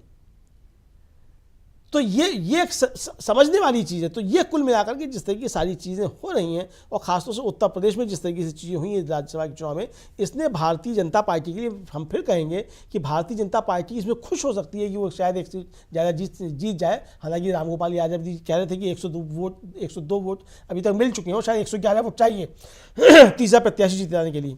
तो अभी कितने लोगों ने वोट डाल दिया, कितने वोट बाकी रह गए, वो समय आने पर मालूम पड़ जाएगा कितना है। अभी 5 बजे तक का समय है वोटिंग का, तो ये भी हो सकता है कि तीसरा प्रत्याशी समाजवादी पार्टी का ही जो जीत जाए, ये भी हो सकता है। लेकिन वो जो हो सकता है वो अलग की बात है। लेकिन कुल मिलाकर के भारतीय जनता पार्टी राज्यसभा चुनाव में जो बड़ा खेल हुआ है उसमें बुरी तरीके से बेनकाब हुई है। हालांकि भारतीय जनता पार्टी ने खेल अच्छा खेलने की कोशिश की, फील्डिंग उसने अच्छी करने की कोशिश की, सब कुछ उसने किया। उसके बावजूद अगर भारतीय जनता पार्टी बेनकाब होती है तो ये भारतीय जनता पार्टी के लिए 2024 के लोकसभा चुनाव में घातक सिद्ध हो सकता है। आंचल जी अमलेंदु जी, और लगातार जो भी ये उत्तर प्रदेश से अपडेट आ रही है वो हम आपको दे रहे हैं, आप तक पहुंचा रहे हैं, और हम लगातार ये बता रहे हैं कि कैसे जो है वो क्रॉस वोटिंग का खतरा जो है वो बढ़ता ही जा रहा था। और एक तरफ से समाजवादी पार्टी के जो विधायक है कुछ वो सुबह ही मुख्यमंत्री से मिलने पहुंच जाते हैं, तो वहीं पर दूसरी तरफ हिमाचल से भी ऐसी जो है वो खबरें आ रही थी। हालांकि उसके बाद एक बीमार जो विधायक है वो भी पहुंचता और वहां पर उन्होंने वोटिंग की, तो वहां पर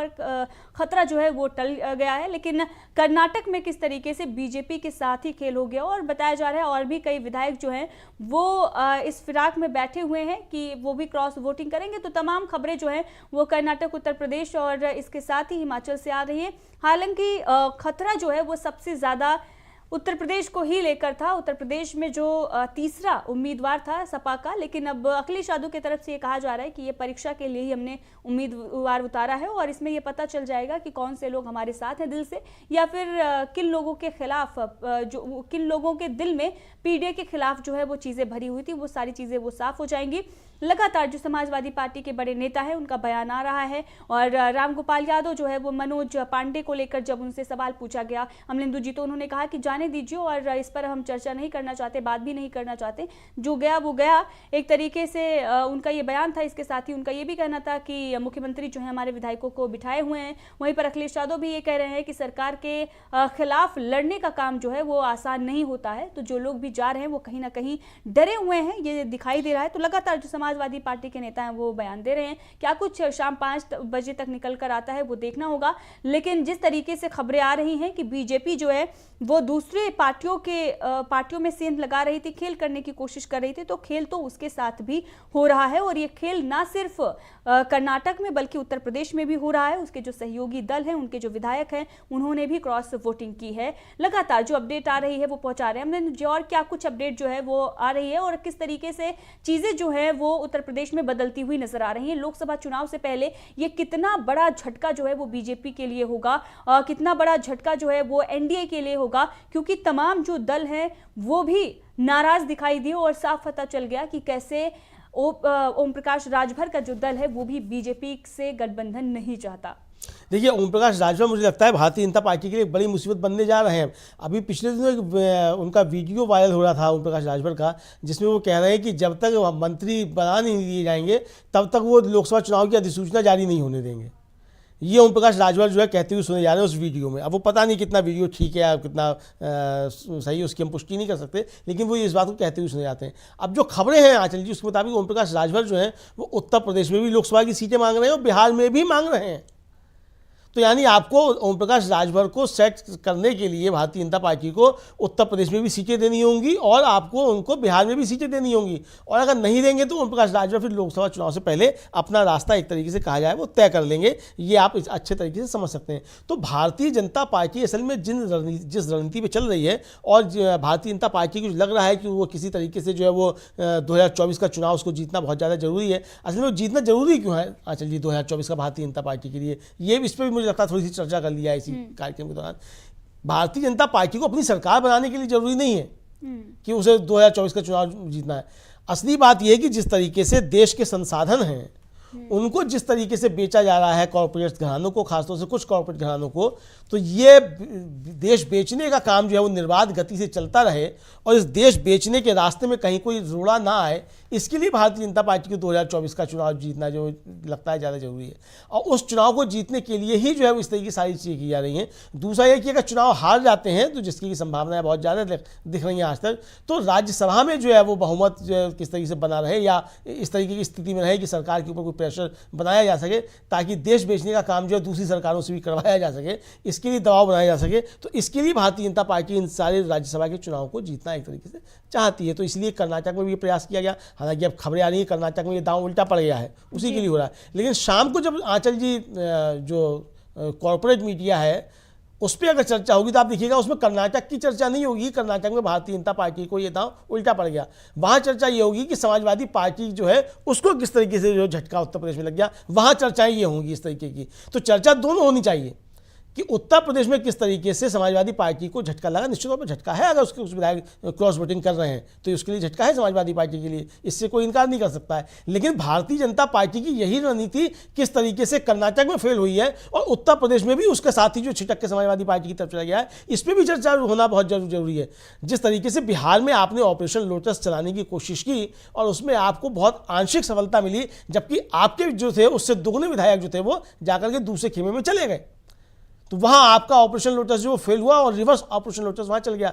तो उत्तर प्रदेश में भी आपने जो ऑपरेशन लोटस चलाने की राज्यसभा के चुनाव में कोशिश की, तो वहां भी रिवर्स ऑपरेशन लोटस हुआ। तो यानी कि आप सरकार में रहते हुए जो समझे जाते हैं कि बहुत बड़े चाणक्य हैं अमित शाह जी, उनके बारे में कहा जाता है कि साहब बहुत बड़े चाणक्य, वही सब रणनीति तैयार करते हैं। अब पता नहीं वो तैयार करते हैं कि कोई और तैयार करता है, हम नहीं जान सकते, लेकिन चर्चाएं जो होती हैं यही होती है कि वही तैयार करते हैं। तो वो रणनीति भी आपकी जो उत्तर प्रदेश में उस तरीके से कामयाब होती हुई दिखाई नहीं पड़ रही है। क्योंकि चर्चा की आई थी, आपके लोग दावा कर रहे थे कि 10 विधायक जो है समाजवादी पार्टी के जो है वो क्रॉस वोटिंग करेंगे, तो 10 विधायकों के नाम तो नहीं आए क्रॉस वोटिंग के। अभी तक जो चर्चाएं हैं वो चर्चा ये कि 5 विधायकों ने शायद क्रॉस वोटिंग की है, 10 ने तो नहीं की, बल्कि आपके भी एक विधायक ने जो क्रॉस वोटिंग की है ये भी आ गया है। तो यानी कि 1-4 से मुकाबला आपका जो है वो क्रॉस वोटिंग के मामले में समाजवादी पार्टी से छूटता हुआ दिखाई पड़ रहा है। तो ये जिस तरीके की सब चीज़ें हो रही हैं उत्तर प्रदेश में, तो ये भारतीय जनता पार्टी के लिए कहीं ना कहीं जाकर के चुनाव में इसका जो है बुरा असर भारतीय जनता पार्टी को लोकसभा चुनाव में खासतौर से वो पड़ेगा। जैसा कि डॉक्टर रामगोपाल यादव जो थे कह रहे, प्रोफेसर रामगोपाल यादव कह रहे थे कि जनता इलाज कर देगी, तो जनता इलाज करने के फिर इसका मतलब भारतीय जनता पार्टी जनता को उकसा रही है कि वो भारतीय जनता पार्टी का इलाज करे। क्योंकि जनता ये देख रही है कि वो वोट किसी को दे करके आते हैं, सरकार आप बना लेते हैं, विधायक वो किसी का चुन करके भेजती है, उसको आप अपने यहाँ शामिल कर लेते हैं। तो ये जनता के मत पे जो एक तरीके से डाका पड़ रहा है, तो इसको जनता अब निपटना चाहती है। तो मुझे लगता है कि जनता कायदे से भारतीय जनता पार्टी का इलाज करेगी, ताकि भारतीय जनता पार्टी इस स्थिति में ना रहे कि कहीं भी जो है वो जनता के मत पे इस तरीके से डाका डाल सके, या जनता के मत जो हैं उनका जो है वो इस तरीके से ऑपरेशन लोटस चला करके उसके साथ कोई खिलवाड़ किया जा सके। इस तरीके की स्थिति पैदा ना हो, तो जनता भारतीय जनता पार्टी का लोकसभा के चुनाव में इंतजाम कर सकती है, इलाज कर सकती है। चलिए जी बिल्कुल। और अखिलेश यादव का जो है वो बड़ा बयान इस पूरे मामले को लेकर आया है, और उन्होंने जिन लोगों ने भी क्रॉस वोटिंग की है उनके साथ क्या कुछ हो सकता है उस पर उन्होंने बड़ा बयान दिया है। हालांकि अमलिंदु जी बयान जो है वो आपको सुनाएंगे, बयान जो है अभी मैंने प्रोडक्शन टीम से बोल दी है कि वो आ रहा है। लेकिन इस बीच अगर इस बात की चर्चा करें कि ये तमाम जो नेता हैं लोकसभा चुनाव से पहले अगर राज्यसभा चुनाव में आखिर क्या कुछ इनकी मजबूरी हो सकती है, क्या कुछ प्रेशर इन पर बनाया गया होगा, क्योंकि आने वाले दिनों में जो है वो लोकसभा के चुनाव हैं, ऐसे में बड़ी जिम्मेदारियां इनके सर पर हैं। और अगर ये पार्टी में रहेंगे तो किस तरीके से आगे जो है, इस वक्त अगर आप देखेंगे तो माहौल इसी तरीके से बना हुआ है, जनता का मूड जो है वो इनके पक्ष में नजर आ रहा है। ऐसे में ऐसी क्या मजबूरी है कि जब सब कुछ जनता का मत जो है वो आपके तरफ दिखाई दे रहा है, जब जनता जो है वो मूड बना चुकी है। अखिलेश यादव और जब राहुल गांधी पहुंचे आगरा में, आपने देखा अमलिंदु जी किस तरीके से जो देश का युवा है वो उनके समर्थन में आ गया। पेपर लीक का जब मुद्दा था, राहुल गांधी के समर्थन में तमाम जो युवा आए हैं वहां पर, और एक तरीके से राहुल गांधी ने उन्हें मंच दिया, राहुल गांधी ने भी उनका समर्थन किया। और उसके बाद तमाम युवा जो हैं वो हजारों की संख्या में वो सिर्फ और सिर्फ अपनी बात को रख रहे हैं और ये कह रहे हैं कि सरकार हमारी बातों को नहीं सुन रही, इसीलिए अब हम उन लोगों को चुनेंगे जो हमारी बातों को सुने। एक तरीके से हमारी आवाज़ जो है वो वहाँ तक, सरकार तक, जो भी सत्ता में बैठे उन तक पहुँचे। ये नहीं कि उस आवाज़ को दबाया जाए और अगर हम रोजगार मांगे तो हम पर लाठीचार्ज कर दिया जाए, अगर धांधली हो परीक्षा में अगर हम उस पर कार्रवाई की मांग करें तो हमारे ऊपर एक तरीके से कार्रवाई कर दिया जाए, हमारे ऊपर लाठीचार्ज कर दिया जाए। तो ये चीज़ें जो हैं, अब देखिए अखिलेश यादव का ट्वीट है और अखिलेश यादव ने इस ट्वीट को, लगातार हम इसकी चर्चा कर रहे हैं और पहले भी इस ट्वीट को हमने बताया कि 2 तस्वीरें अखिलेश यादव ने पोस्ट की हो और ये लिखी है कि हमारी राज्यसभा की तीसरी सीट दरअसल सच्चे साथियों की पहचान करने की परीक्षा थी और ये जानने की कि कौन कौन दिल से पीडीए के साथ हैं और कौन अंतरात्मा से पिछड़े, दलित और अल्पसंख्यकों के खिलाफ है। अब सब कुछ साफ है, ये तीसरी सीट की जीत है। ये अखिलेश यादव ने कहा कि तीसरी सीट जो है उसकी सही मायने में जीत यही है अमलेंदु जी कि जो लोग भी पिछड़े, दलित और अल्पसंख्यकों के खिलाफ हैं उन लोगों की पहचान हो गई है, यही सबसे बड़ी हमारी जीत है। तो लोकसभा चुनाव से पहले एक बड़ी जीत जो है वो हमारी हो रही है, ये अखिलेश यादव ने संदेश दिया है और इसके साथ ही तमाम जो उनके साथ उनके विधायक खड़े हुए हैं वो भी ये दिखा रहे हैं कि कितनी भी मुश्किल परिस्थिति हो, और अखिलेश यादव ये कह रहे हैं कि सरकार से लड़ना आसान नहीं, कितनी भी मुश्किल परिस्थिति हो हम नहीं जाएंगे।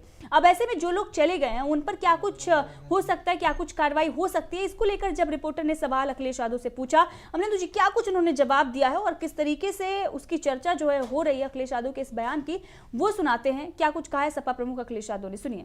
कार्रवाई निश्चित होगी क्योंकि पार्टी के जितने भी हमारे साथी हैं उनका मानना है कि ऐसे लोगों को दूर कर दीजिए। मनोज पांडे आपकी पार्टी के कद्दावर नेता थे, उनके इस्तीफे पर जाएंगे। अभी तक तो कद्दावर नेता लग रहे थे लेकिन कद्दावर नेता निकले नहीं, ये बात समझ में आ गई। पल्लवी पटेल का क्या? मैंने आपसे कहा कि सरकार के खिलाफ वोट डालने में साहस की जरूरत है, साहस की जरूरत है।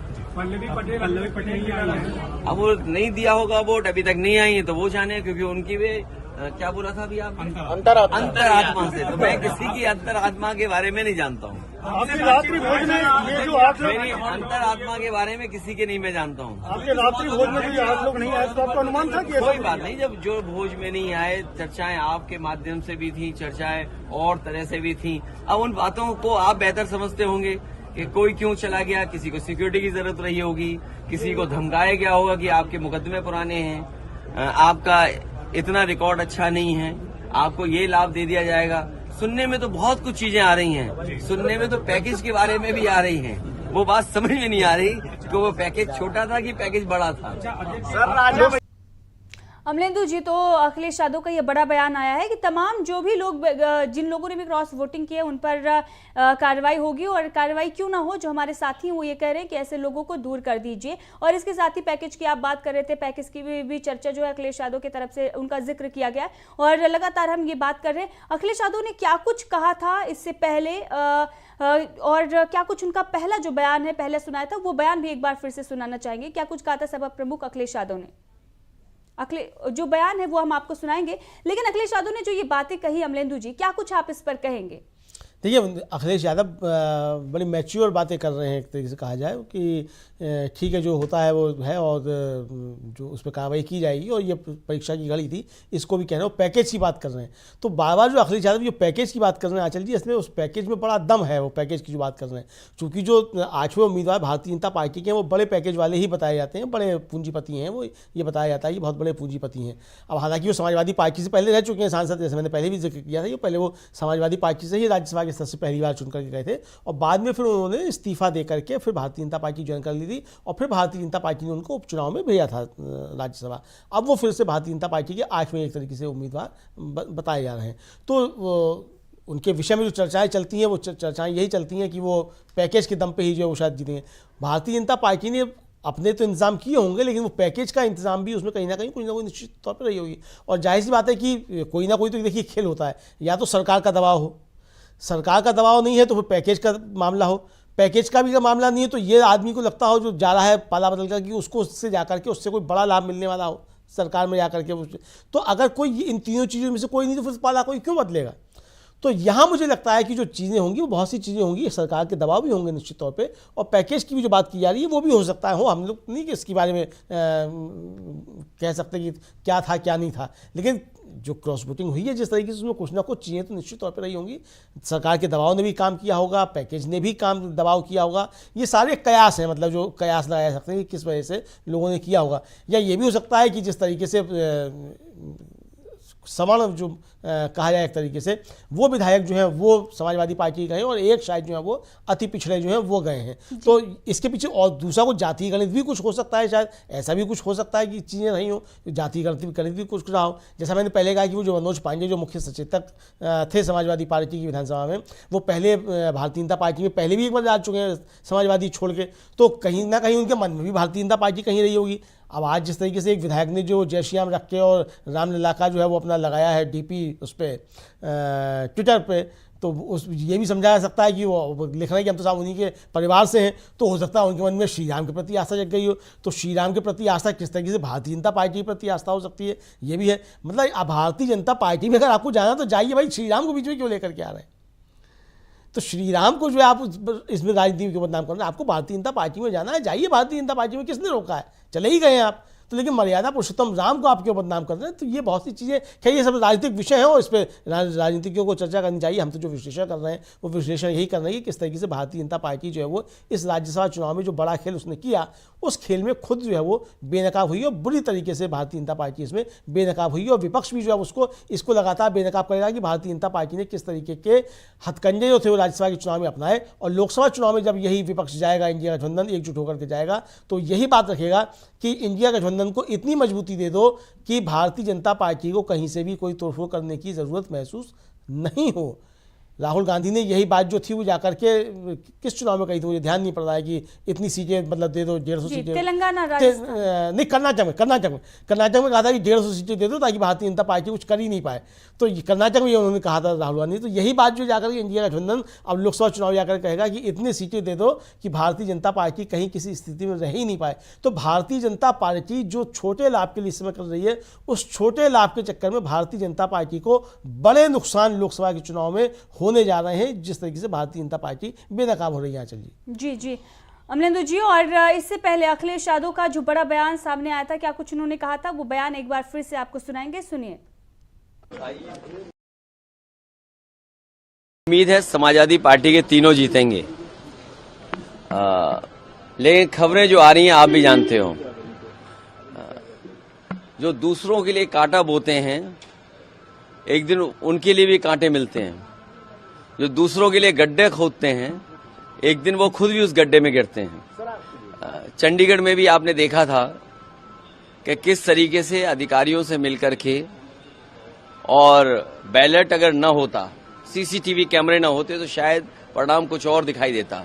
लेकिन सुप्रीम कोर्ट को बधाई जिसने कम से कम चंडीगढ़ और लोकतंत्र को बचा लिया। बीजेपी चुनाव जीतने के लिए कोई भी हथकंडा अपना सकती है, कोई भी लाभ देने के लिए आश्वासन दे सकती है। बीजेपी है, जीतने के लिए सब कुछ करेगी। सर, क्या आपके कुछ विधायक बीजेपी के भी संपर्क में हैं? ऐसे वो जो लाभ पाने वाले चले जाएंगे, जिनको लाभ मिलना होगा कुछ, वो जरूर चले जाएंगे। सर, ऐसे या जिनको बहुत वादा किया होगा कि आपको चुनाव में ये कर दिया जाएगा, ये मिल जाएगा, वो चले जाएंगे। अमलेंदु जी, ये बड़ा बयान अखिलेश यादव का था, क्या कुछ आप कहेंगे इस पर? देखिए आचार्य जी, जो अखिलेश साहब कह रहे हैं कि कोई बड़ा वायदा किया गया होगा, कुछ बड़ी बात कही गई होगी या कुछ बड़े लाभ की बात कही होगी, तो अखिलेश यादव खुल के इस बात को नहीं कह रहे हैं कि भारतीय जनता पार्टी ने वोटों की खरीद की है, लेकिन इशारा उनका जो है वो एक तरीके से कहा जाए वो भारतीय जनता पार्टी की तरफ यही है सीधा सीधा कि भारतीय जनता पार्टी ने इसमें वोटों की खरीद की है।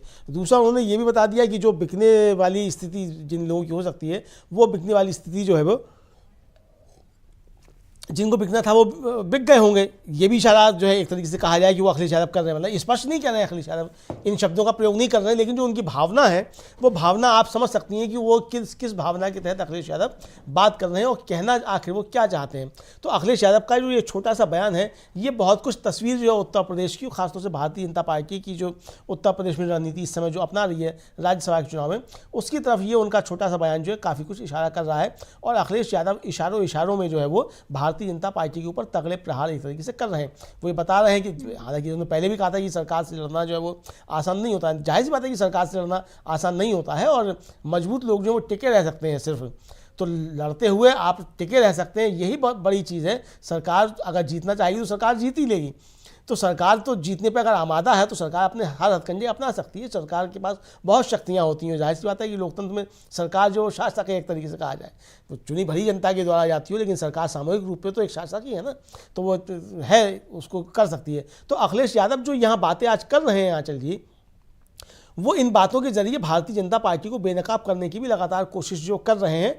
हालांकि वो अपनी भी कमजोरियां एक तरीके का है, उसको भी उस पर कहा जाए कि मौन जो है वो स्वीकृति बता रहे हैं कि हाँ उनकी भी कमजोरियां कुछ नहीं होंगी, लेकिन उससे ज़्यादा वो भारतीय जनता पार्टी के ऊपर प्रहार करते हुए एक तरीके से नजर आ रहे हैं। और जिस तरीके से उन्होंने ट्वीट किया था, जो आपने ट्वीट थोड़ी देर पहले पढ़ के बनाया था कि ये तीसरी सीट जो थी वो उसकी परीक्षा थी कि कौन इसमें साथ टिका रहता है, तो तीसरी जो मतलब इस पर जिन्होंने वोट दिया है वो तीसरी जीत जो है ये हो चुकी है। यानी कि एक तरीके से कहा जाए तो अखिलेश यादव इस तीसरी सीट को लेकर के हार तो एक कहा जाए शायद स्वीकार कर चुके हैं, या तो ये इसको कह सकते हैं, या ये बता रहे हैं कि वो सीट जीतती है तो भी, वो सीट नहीं जीतती है तो भी जो है इस तीसरी सीट के जरिए हमने अपने लोगों का भी एक परीक्षण जो कर लिया है कि कौन 24 कैरेट का व्यक्ति है और कौन संघर्ष के समय में भी समाजवादी पार्टी के साथ खड़ा हुआ है। इसकी तरफ भी अखिलेश यादव जो है वो इशारा कर रहे हैं कि हमने अपने लोगों की पहचान जो है वो भी कर ली, और जो इस संघर्ष के क्षणों में जो कमज़ोर लोग थे वो धीरे धीरे छिटकते जा रहे हैं। जैसा कि रामगोपाल यादव कह रहे थे कि बरसात में कुछ कुकुर मुत्ते उगाते हैं, तो निश्चित तौर पर बरसात में कुकुर मुत्ते उगाते हैं। हालांकि बरसात नहीं थी समाजवादी पार्टी के लिए, तो बरसात का समय नहीं था, ये पतझड़ का ही समय इसको कहा जा सकता है। तो लेकिन वो कुकुर मुत्ते उगाए थे, तो वो कुकुर मुत्ते जो है जिस तरीके से उगे तो वो कुकुर मुत्ते कुछ गिर गए। रामगोपाल यादव इस बात को कह रहे हैं। तो ये कुकुर मुत्तों को असल में पहचानने का समय हो या नहीं हो, लेकिन ये भारतीय जनता पार्टी क्या क्या कर सकती है और आने वाले लोकसभा चुनाव में किस तरीके से क्या क्या चीज़ें हो सकती हैं, उसकी तरफ भी एक इशारा जो है वो समाजवादी पार्टी कर रही है। और ये भी अपने कार्यकर्ताओं को सचेत करने की कोशिश कर रही है, एक तरीके से कहा जाए अपने मतदाताओं को सचेत करने की कोशिश कर रही है कि लोकसभा चुनाव जो आने वाला है उसमें जनता को किस तरीके से सजग रहने की आवश्यकता है। इसकी तरफ भी समाजवादी पार्टी के मुखिया अखिलेश यादव जो है वो एक तरीके से इशारा कर रहे हैं। चलिए जी बिल्कुल अमलेंदु जी, आपका बहुत बहुत धन्यवाद इस मुद्दे पर विस्तार से चर्चा करने के लिए, और तमाम जो अपडेट उत्तर प्रदेश और कर्नाटक और हिमाचल के राज्यसभा चुनाव को लेकर आ रही थी वो लगातार हमारे जो दर्शक हैं उन तक हम पहुंचा रहे थे। तो हमारे जो दर्शक हैं, हमारे साथी, आपका भी बहुत बहुत धन्यवाद और बहुत बहुत शुक्रिया। तो मैं आंचल आपसे चाहूँगी जाने की इजाज़त।